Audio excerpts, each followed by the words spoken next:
everyone, welcome back. So I've been meaning to come on to share with you guys how I store my dies, and I finally had some time to sit and film a video for you. So this is super long overdue. I wanted to actually start like a little bit of a organization slash storage series to just give ideas maybe for those who are looking for storage for their supplies. I know previously I had recorded one with my stamps and my sequins, and maybe I did one more. So I'm going to be adding this to my playlist. I started it quite a few years ago, but I'm now adding on another video. So I wanted to share with you how I store my dies. I have grown quite the collection, which is something that I was kind of back and forth with. Like, I was hesitant to start buying dies because I do have, well, I had the Silhouette previously, but I stopped using that, and now I do have the Cricut Mini or the Cricut Joy. So I technically could get the machine to cut, but to me it's just a hassle to pull out my laptop, plug in that thing when sometimes I just want to grab, I want to feel, I want to be able to look through and like touch my dies to be able to figure out what exactly it is that I want to make.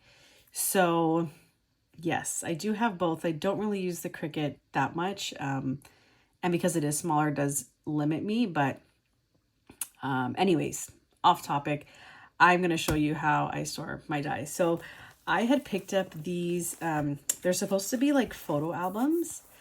And these two big ones I bought from Dollarama years ago.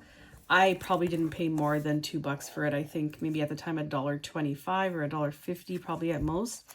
But I thought that these were the perfect little size to store my dies. So what I ended up doing is I bought the magnetic sheets. Dollarama and Dollar Tree sell them. I believe Dollarama will be a better deal now because Dollar Tree in Canada is up to $1.75 for one sheet. So they look like this. This is an old package from Dollar Tree. And what I did is I just trimmed it to size. So I think didn't cut it directly in half, but I had to trim off a little bit more. But these fit a 4x6, supposed to be photo, right? And so I cut, this magnetic sheet will give me 2 of these. Then I have like a strip left over. I found that they fit the dies really nicely. Some of the big ones, as you can see, like I'll have to stick it on top. But yeah, this is how I've been storing them. And I actually really like this design. So this will be kind of a organization slash showing you my stash of dies. So yeah, they fit very well. The only downside to this, I would say the only downside is that these books end up becoming really heavy. But I store them like on my desk, and I'll show a picture after of how I store them. They're kind of standing up in like this organizer, so it doesn't really bother me. And yeah, the dies don't slide around at all. They're like stuck because they're magnetic, but it's such an inexpensive way to store dies. These are like old Spellbinder ones. I have AliExpress and Temu now coming in. If you really wanted to, like, you could label the brand or, you know, where you got them from. These, oh my gosh, these I actually really like. And I recently watched a Craft Purge video where I was kind of looking at other videos on how to make shakers because I was going crazy with them. I don't know why they were so confusing to me.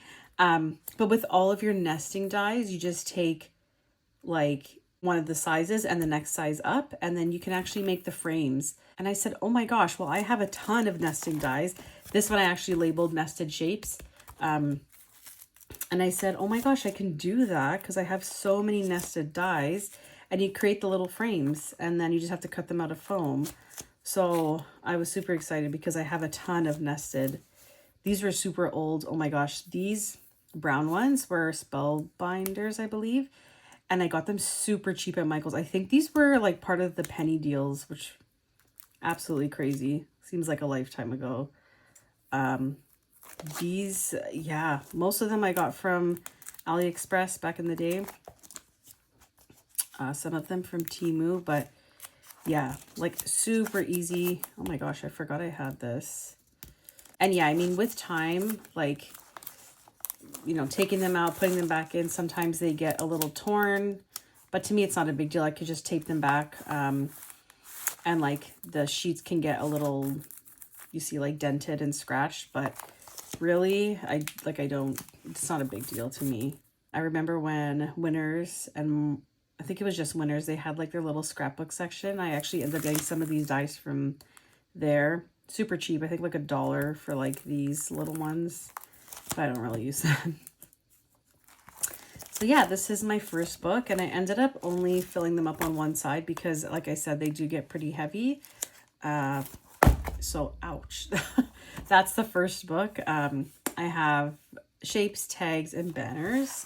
There's a lot more in there, but I didn't get to label it. And then this small little book I think I got from Dollar Tree because I'm not able to find these ones at Dollarama anymore. I've looked, and unfortunately I just don't think there's enough people printing pictures these days, so maybe they've discontinued, I'm not sure, but I've looked recently and I'm not able to find them. This, again, yeah, Dollar Tree, same kind of concept. And then this sheet I think came in here, so I just labeled it. This one I didn't even label what was inside, but same concept, yeah. And I'll show you what I actually do with these sheets. So with the adhesive magnetic sheets, I actually keep the sleeve and I store my tall dies that can't fit in here, that can't fit in these books in there, and they work perfectly. They're perfect little sleeve. This ice cream one I haven't used. That would be perfect for like a summer's themed card. This little girl. I need to start putting together some samples because now I totally forgot what she would look like, or sometimes even how to put them together. Like I think with this little line here, it could be used to like tuck in, but I feel like for this one, for more complicated dies, like I have no idea how to put them together. I think if I go back in my order history, I probably will be able to find it, but I need like a little reference guide or something, a little photo. I'm starting to save my photos for the Temu hauls that I've been doing, like especially for dies. I'll save the inspo photos just because sometimes I buy them and I'm like, I don't know what this is. I don't know what I bought. I don't know how to put it together, especially those like 3-dimensional ones. Some word dies. This is a little apron die. I think I have the original packaging because I bought a couple. And this little background die. And yes, I do have a few pages more to fill.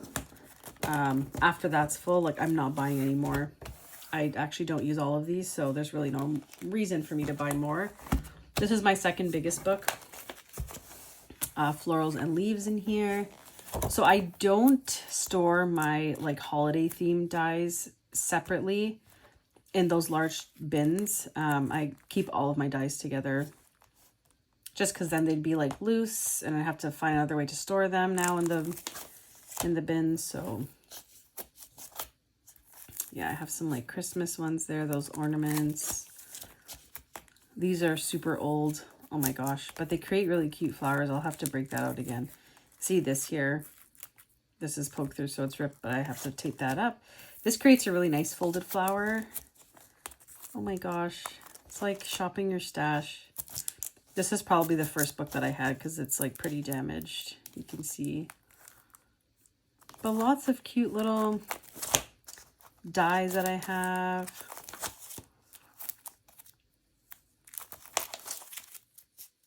Lots of sentiments. I've recently liked buying those. This I have to put in. Oops. That one, it's missing. These ones are actually used to like create like scenes or landscapes on projects, like little hills or snowy banks, things like that. This is an alphabet one. And yes, I have a couple empty in here.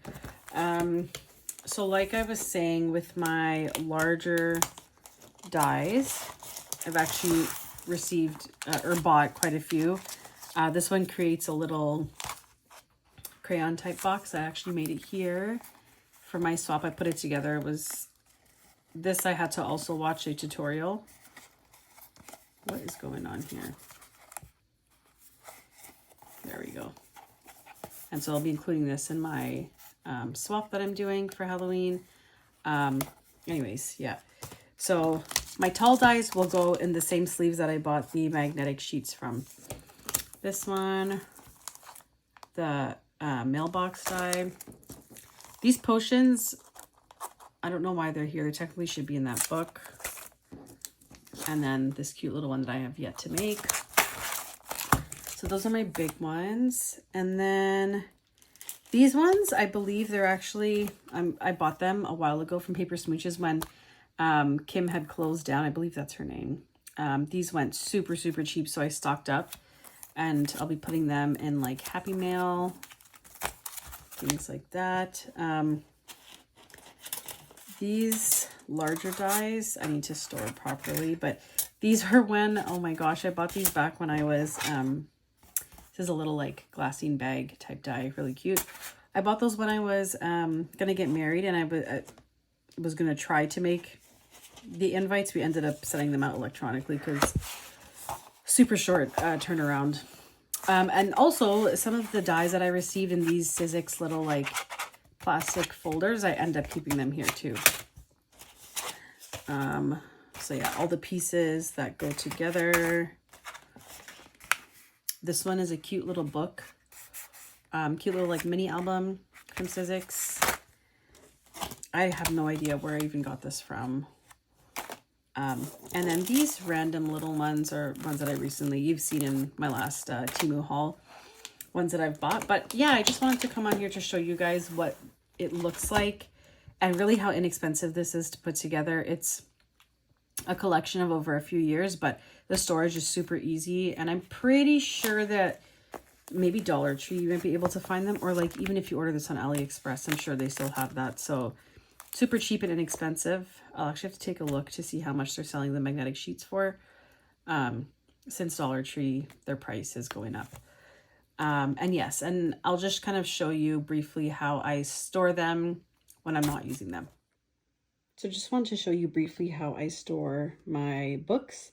This was an organizer that I actually got from, I believe, Marshall's a few years ago. And it was pretty pricey, but I figured that it would go really nicely with the rest of my room. It's a decor piece, it's a statement piece, and I do have two other matching like stationery organizers to go along with this. So this is how I store my books. In this binder, I have, I actually a while ago, I cut out like a bunch of the dies and the paper cuts. So I just have like a bunch of the die paper cutouts in here for quick access. My taller dies are here. I have my die cutting plate. This is like my little die cutting station. Ignore that mess over there. My two books, and then all the extras in here. This is just a random card. But any like new dies that I have to organize will go in there if they can fit.